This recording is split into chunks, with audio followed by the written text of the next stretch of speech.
Hello everyone, welcome to my channel. Today is Easter and this is the tabletop that celebrates the Easter holiday for 2025 for me.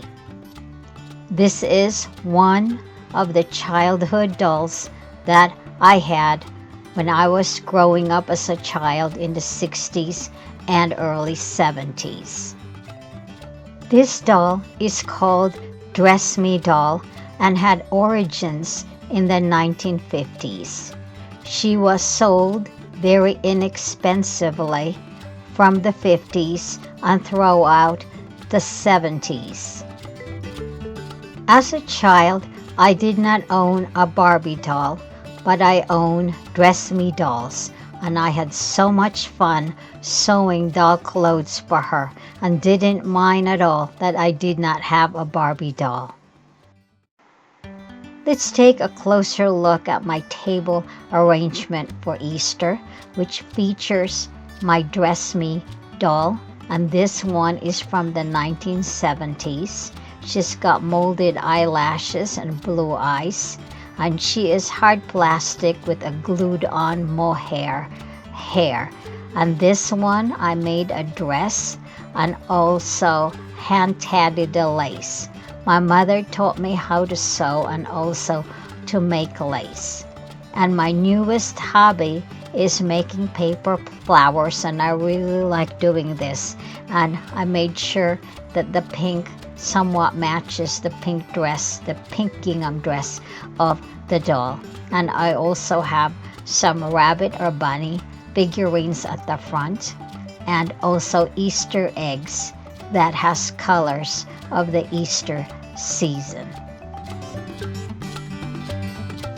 My table arrangement and my doll takes me back to my childhood years in Los Angeles, whereby this store, J.J. Newberry, was the main event for us to visit, and this store was the source for my childhood dolls, and I remember this throughout my childhood through adult years. I looked up the history of J.J. Newberry's, and this was originated in 1911 and had many stores throughout the US and Canada, and unfortunately closed in 2001. I remembered well these beautiful tiled streets, clean at the time, with a lot of shoppers, and at that time even shoppers dressed up. I also remembered the cars because my father owned one of these, and his was an LTD Ford. Newberry was called a five and dime store, and inside the store the scenes looked just like this in the photo, and it was exciting to just look through small things.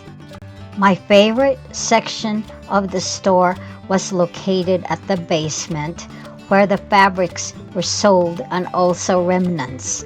And so here the toys that had Dress Me dolls were also sold, and this I truly look forward to visiting. I think the family only visited maybe once a month, but it was fun to look and buy small things. There were many types of packaging that Dress Me dolls came in, and one of these is the baggy packaging with the stapled cardboard at the top. These two dolls are the most common that were offered by the store because they were one of the most affordable ones. They didn't have any doll stands with them, just a doll. Here's a view of the stapled cardboard in the package. It says Made in USA, and the price is 39 cents at Newberry's, in comparison to $3 for Barbie.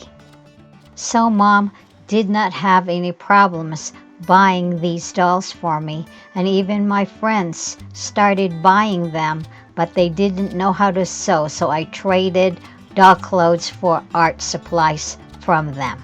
Other stores like Kmart also had their own brands of dolls. Some dolls also were offered with a backing board, and this had other text information. This is a post at eBay where you can buy a doll with a backing board. Here's a closer look at the doll that's for sale at eBay. She is an intact packaging, and here's the stapled board information, and it's made in the USA by Grant Plastics. And here's some text written at the back, and it'll say you'll have so much fun dressing me. And here's hints and examples on how you could dress her. And I did not see any patterns for sale for this doll, but apparently there were available ones. And also here there are hints on where you could source for clothing and also ideas for making clothes for the doll.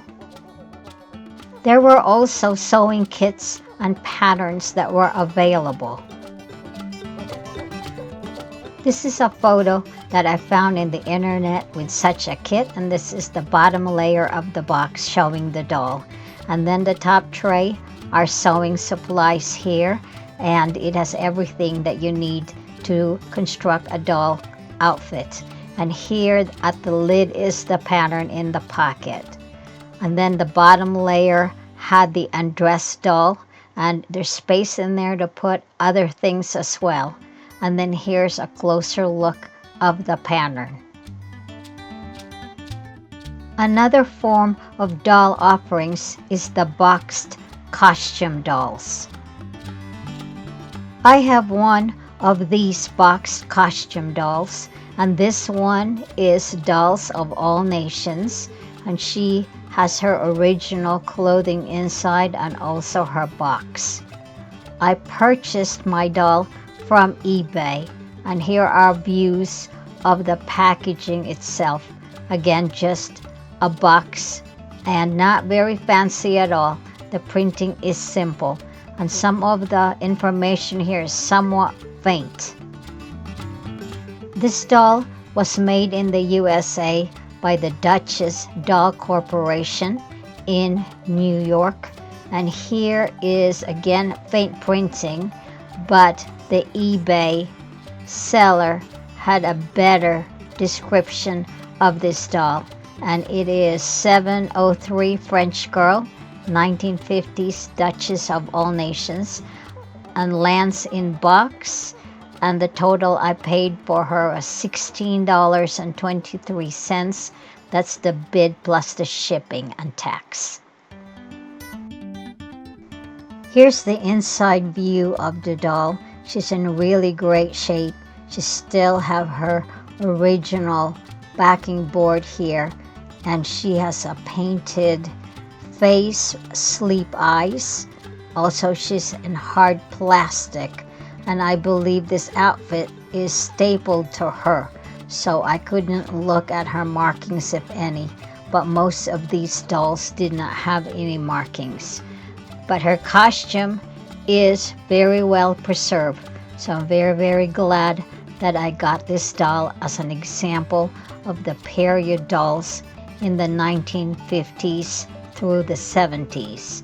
I believe that this doll is earlier, around the 1950s and early 1960s. Let's take a look at how they are made. I have other Dress Me dolls for examples, so we will look at some of them. And here to the far left are two of the older ones, and the very far left is from the Grant Plastics, and then the one to the right is the Duchess Doll Corporation. And here you can see that their torso and legs are one, and they have molded painted feet. One has high heels and the other flat feet. The older version of the Dress Me dolls have strong rubber banded heads and also arms in the socket. But the newer dolls, which were produced in the mid-60s through the 70s, had just the pop one-way type of limbs. Let's take a look at the first doll, and she was made by Grant Plastics. She is an early version of the Dress Me dolls, and here we can see her eyes are hazel actually in color. This might look like it's blue here on screen, but this is hazel eyes, and she's got painted features. She's not that pale. It nearly matches her body, but the camera is reading her as pale. And here you can see her glued on mohair, and this is actually not a wig, just glued on strands of mohair fibers. And here you can also see that she's a harder plastic version as compared to the other dolls. She is played with, so she's got some burnt marks. She's slightly damaged, but that's all right because I like her just the way she is. This doll is 8 inches in height. She's got sleep eyes with molded eyelashes, and there's also painted eyelashes on the doll's face as well. She's got red lipstick, and her head goes only side to side, actually all around. It can turn all around, and her arms can go all around, but it cannot be moved side to side. And her body is what is referred to as a frozen body, just like a frozen Charlotte, that it is only in one piece, the torso and the legs all together, and she's got molded and painted feet. She is high-heeled. Here at the back you can see the sparsely mohair fibers that are glued onto her head. Her back's all right. It's sculpted well, and you can see the high heels here as well. The second doll is made by Duchess Doll Corporation. She's got sleep eyes and no molded eyelashes, just the painted kind. And she's got different straight lashes that are painted on. She's also got mohair fibers for her hair, and it's glued on as well. And here you can see the hair also to the back. She's got more hair than the first one. Interesting doll because her eyes can Google. Not only does it go forward and sleep, but it also goes sideways when you turn her head. It's a very fascinating doll to have. And she's very similar to the first one in that she too has the molded one-piece body. And you can see here that she is in a frozen Charlotte type of a structure. Her back is well made, and she's also strong like the first one, and her head and also the arm sockets with rubber bands. And here you can see that she is flat-footed, so she's more of a teen type of doll than the lady type like the first one. And here's the feet view of both of the dolls. Let's move to the third doll. This is made by Unique Doll Company. She too has the sleep eyes and molded lashes here. No painted eyelashes, however. Now this doll is also strung, and she also has mohair fibers for hair glued on. One-piece torso, but here her body is lighter in weight, and she is unmarked like the first three. They were all made in the USA. But this doll doesn't have as much definition in terms of the toes and also the legs, but this one's high-heeled as well. But a nice example for the Dress Me dolls of the late 60s and 70s. She's lighter now in her body mold. She's got some pin marks in here, probably from the young dressmaker as well. But she is fun to have as a sample. Let's take a closer look at her face. She's got the sleep eyes with molded eyelashes, and she's got blue eyes. Her lipstick is red, a darker version, and this is interesting because, again, no painted eyelashes for her, just the sleep eyes. This is the fourth doll that we are going to look at closely. She's got a beautiful face. Again, this one is by Unique, and this is a later doll, and she's got the molded eyelashes, and she's got dark colored hazel eyes, also dark red lipstick. She doesn't have painted eyelashes. And here she also has the mohair fibers for hair that's glued on.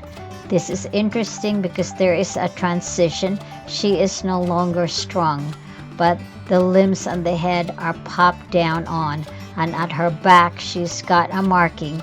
It says made in Hong Kong. So this is indicative that she was made in later years. I speculate that she was made either in the later 60s or later to mid 70s. Her feet are not as defined nor legs, but that's okay. It's a good example. If I forgot to mention the details, here's a summary of doll heights and place of manufacture for the dolls in this video post.